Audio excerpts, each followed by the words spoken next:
Look, I know this was a massive talking point, and I know a lot of fans are upset or concerned. Let's try our best to explain or what we think is. We obviously take us with a grain of salt as well. But Yep. for you personally, just quickly, when I was watching the game, I couldn't see anything massive from Dylan's defensive issues. But big up Wasta. Wasta was like really calling it out and saying that there was, I think, on the stream. But if you had a chance to look back, and can you identify that he has some tendencies that, and is it maybe just saying an optics thing where it looks different to Tane, and Tane's been doing majority well, and maybe just Dallon's coming back in? What do you put it down to? You know what I mean? Yeah, a couple of things, right? A couple of things I want to point out because I think it's a league issue in a sense too. Is when people see Shape get beaten like a defensive end on that outside. Majority of the time, I see a lot of people just go straight to the winger and their winger's decision of what happened and what caused that action. But people got to look a bit more towards the inside and how the middles are starting to number up, how teams are attacking to get those numbering, those separations right on their set. So teams usually these days, you got like, different points in the field where they like to attack from, right? So you got your left and right post, so you got your left and right tram line, and that opens up your, 7-3 splits. You got your 5-5 splits. So a lot of time if you want to be down the post, 6-4 splits. And so a lot of what happens is misnumbering from the ruck in general to start with, depending on where your fullback positions in the ruck, and not pushing out early enough. So why I want to say that is people got to start looking inside of Dal to the reason why Dal makes those decisions in those moments. I had the same discussion when we played the Titans last year in 2024 with Rocco and the way Rocco defends. And Rocco's a great defender. He does so well to help out Shawnee on his inside that the defensive mechanism for calling out a winger to dart in to cut down space is usually when that center gets beat on the outside, or usually when the half on that outside gets beaten and that center darts in, the winger darts in. That's how we defend our shape. That's how we've been defending for a long period of time. Tane's done exactly the same thing for a long period of time, and you hear people call it out all the time. But that's how we defend. So when when Dallin sees our center either getting beat on numbers, which he has Kurt Capewell inside of him, that's not the quickest side-to-side mover, right? More than likely, the first action for a winger is cut down time and space, because the variables that throw up in the air with a guy passing a ball comparatively to a guy running with the ball is night and day. You know what I mean? Like, the reason why we got the best completion rate in the competition is because we lead the competition for the most one-out runs, right? It's not because we pass the ball 20, 30 times in a set, right? So what you want to force the team to do is make that pass to create the variables of a forward pass, a drop ball, or an error from the winger catching the ball and dropping the ball on the outside of that, of that shape, right? So you'd rather that than maybe Dal sitting out on his wing, that center beating Kurt Capewell and getting caught on the inside, and a running threat that more than likely will create more of a problem later on than Dal, cutting in that time. The one place I do agree with people is Dal does have a tendency at the moment to go for the intercept. And he's done that a couple of times, especially late in the game. And it's worked for him and it hasn't worked for him. That's the only downfall I do have with Dal. But I think that in the game that I watched over the weekend, there was a couple of times where I was like, Dal, you got to make the right decision there. But there is a reason why he's making a decision, is because there's a defensive breakdown in the middle that the wingers and centers are trying to cut in to defend that breakdown from the middle. So if people want to, we discussed this with Jordan Pereira earlier, ex-Broncos winger, was a Dragons winger. He knows defensive systems, and he was kind of explaining to us the way you defend shape and what causes a winger to cut in and cut off space. But people have got to change their mindset of when a team gets beats on the outside, don't blame the winger. That's our misnumbering from the middle. And a lot of times, if you actually go watch our shape, Martinier Corday was getting caught in on the middle. He wasn't pushing our edge out quick enough. There was a time where Dylan Egan ran in between Metcalf and Martinier Corday in that shape. And the later shape that came later on, Martinier Corday got caught in on his man because Luciano Leilua was caught on Luke Metcalf. And that caused the shape to break down, caused Dal to come out. He's going to go for the big option. That's really what it is. The last point I want to give out to you guys is Dal's first game back. Yeah. We can't be too harsh on Dal first game back, where Tane's done a great job. like Dell's going to take a little bit of time before he starts like really finding himself and making those right decisions game in, game out. Because these are split seconds decisions. I know on TV it makes it look like a little bit longer of a time, but when he's just seeing his center getting beat on the outside, he's got to make that little decision. That's a quick second between the time of him going to do that or not. So allow him to have time to really find himself, and he'll get better at it over time. But I did see a lot of the comments over the weekend. It kind of like pulled my hair out. I was like, for a guy that I played hooker growing up and getting pushed out to the edge and center and wings and hearing all different things of like people saying, hold your width, but defensive systems, your coaches are saying, you got to cut off that space. Like, but you're getting yelled at. Bro, it's crazy. So I hope people understand that in a way. That's the reason why that happens. It's usually because we're getting beat numbers from the inside out. Don't blame the winger first. The winger is the last call of action. You should never look at a winger and say they're the defensive stronghold in the side. It's the middles working from the inside out. That's how we beat defensively. So that's usually why the breakdowns happen the way they do. And it's why that, as I said, Phil Gould said we're one of the hardest teams to beat in the competition because we pressure from that outside really hard to cause that variable of a passing game or a kick in behind. Yeah. It's and systematic stuff. It's systematic stuff, guys, and exactly what Ash is explained. I think if anything, sometimes wingers have a tendency to, it's good for a winger to get a try as well to kind of build their confidence. Like wingers need those touches too. I mean, I'm looking at his numbers. You got 14 for 130, so it wasn't like he had an off night, but maybe he had a quiet. I can't remember if I felt like he had a quiet night or not. But I mean, the one thing I think that frustrated everyone was the drop ball from off the the one off the ruck on the yardage carry. I think that was just the timing of that was wrong, and I think that kind of, if you look at that and you add that to the what you so-called leak the try and etc., that probably adds to that. But when I was looking at it, and I know everyone in the chat was saying leave on this, and I was agreeing with a lot of it. I agree that point sits in the line a bit too much. Maybe sometimes maybe a bit passive. What I do like about Tane's movements is they are sharp and quick. But then again, Dowell has working with Kate well. He hasn't had much time with them. Insides, like you're saying, new Corday, all of that stuff it adds into and adds in the system as well. So there's absolutely don't worry, everyone. Don't get too worried about this. But it's something to be aware of for sure. Yeah, 100%. As I continue to say, it's like I think it's the NRL. Like and it's great to see. Like I saw a comment before. Go check out Sean Johnson's breakdown of Isaiah Katoa. Showing the outs inside and going out. And he kind of explains a little bit of what the defense is kind of been trying to do and how they shut down on players. Like, don't look at the winger as the guy that's screwing up all the plays. Look at the guys on the inside to push out the numbers that creates the winger to stay out on their man. The winger's got to have to dart in and do something when they're getting overnumbered on that edge. That's what they do. We don't want to make one-on-one tackles in the NRL. If you actually look statistically, we're one of the best teams in the competition for getting more than one man in the tackle. We're one of the best in the team for competition for that. And that's what good defenses do. You don't want to make one-on-one tackles, especially when you're on Luciano Leilua. Valentine Holmes can break a tackle on the edge. You want to dart in, cut off their time, cut off their momentum, so they don't get that quick play to ball later on. There's so many different things that go into it. And I think the NRL fans understand is like, don't blame the winger all the time. There's moments where wingers make horrible decisions, 100%. But when a guy makes a proper decision of just darting in and making the opportunity of just cutting down shape, that's what they're supposed to do in those moments. They really are. Yeah. Yeah, and I totally agree with it. Guys, want to shout out, big up Norpeter for the super chat, man, and a bit of promotion. He says, any of the lads got the new Waz jersey? I need a one size XL.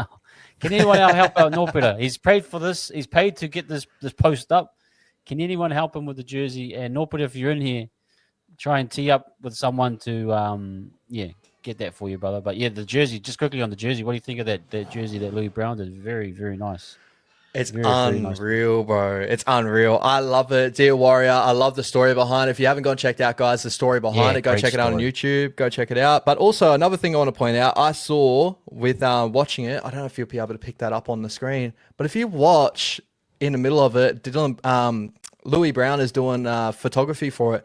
It looks like there's going to be a shirt or something coming out of the Warriors or another jersey. That looks amazing as well. So it's criminal. This is criminal that they make these many jerseys. They really abuse their fan base. Like, seriously, the amount of money that these guys like. I love the club. I'm not, but it's abuse. It's like an addiction. They're just these like the pokies, bro. They're triggering their people to get these jerseys. It's actually insane. Oh, bro, it's But crazy. hey, if you're making good products, bro, people want to buy it. So But shout out um, Brownie for doing an amazing job, man. Like it's so good to have a guy that, yeah, proper like fashion. Like he's definitely going to be making some dope jerseys. He already knocked it out of the park with the first one. So yeah, man. Um, let's keep the praise going and a big talking point. Look, I said give the halves till round 12. I think when I might as well go early and around 11, one round early, unless they yep. completely bomb next week. Um, but I'm pretty confident they won't. And the data and the stats and no doubt what we've seen from the eye test, it Mm, looks really really good and consistent and growing and developing. For me, I'll just answer this for myself personally. Are we settled on the halves? I've given them the 12-week period. Yes, yes, I am personally. I don't. I yep. think these are our halves moving forward for the future at this stage. And I think the combination they've got going is fantastic. I'm really impressed with CHT actually. The placement of his kicking game, he's kind of settled as well.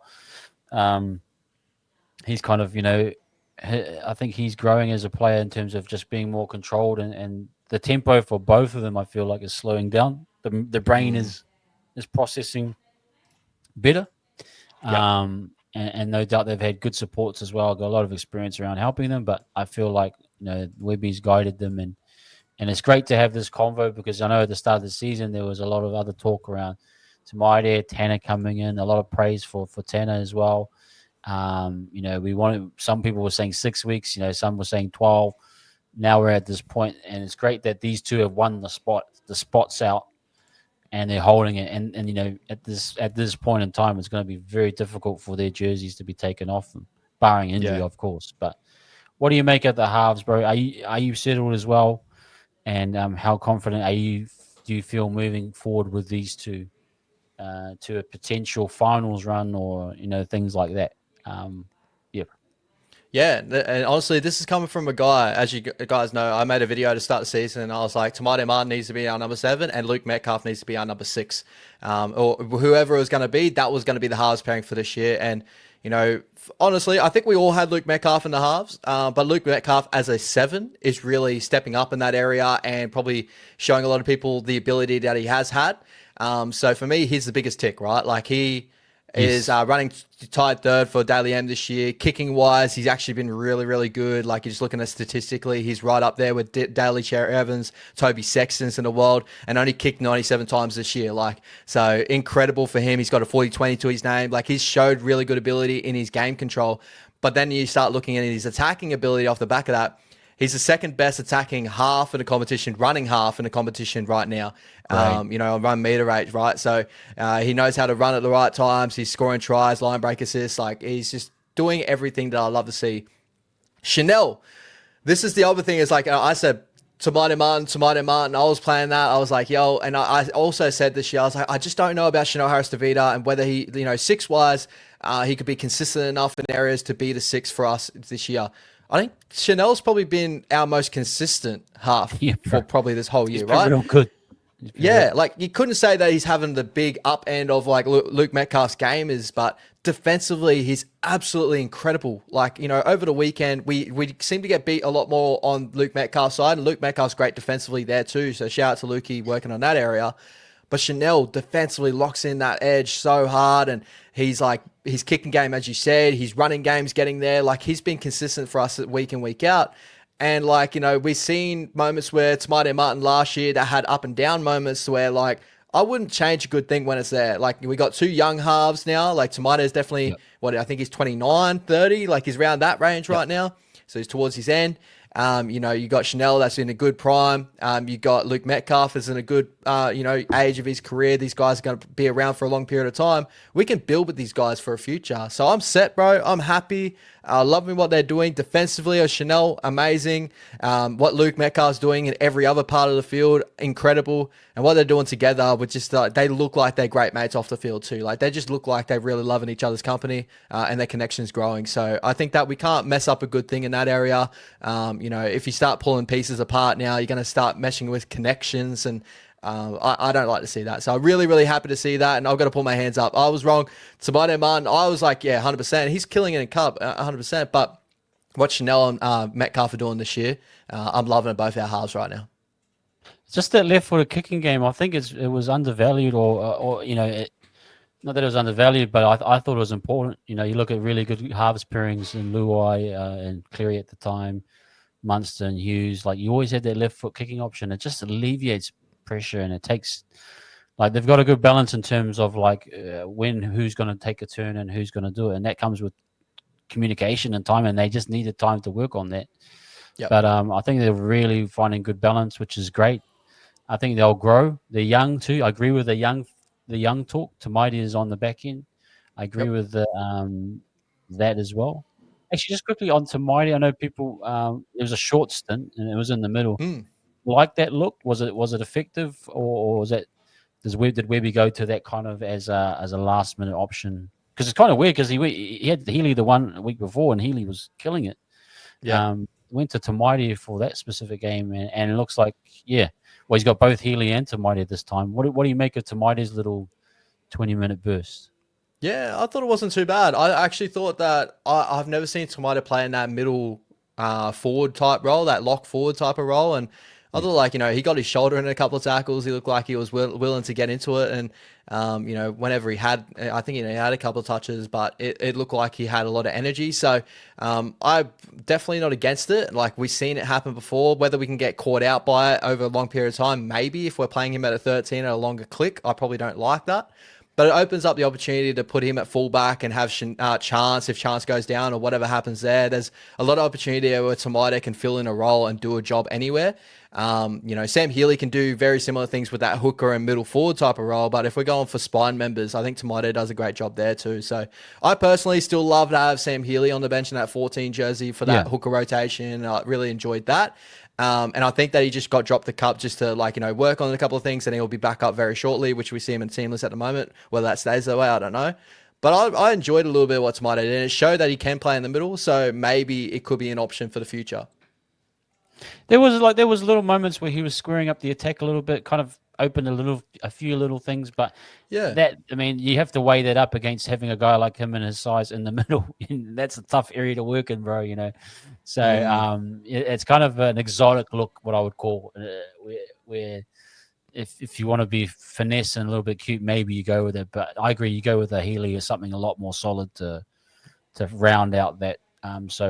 But we'll get into the team list pretty soon anyway. So,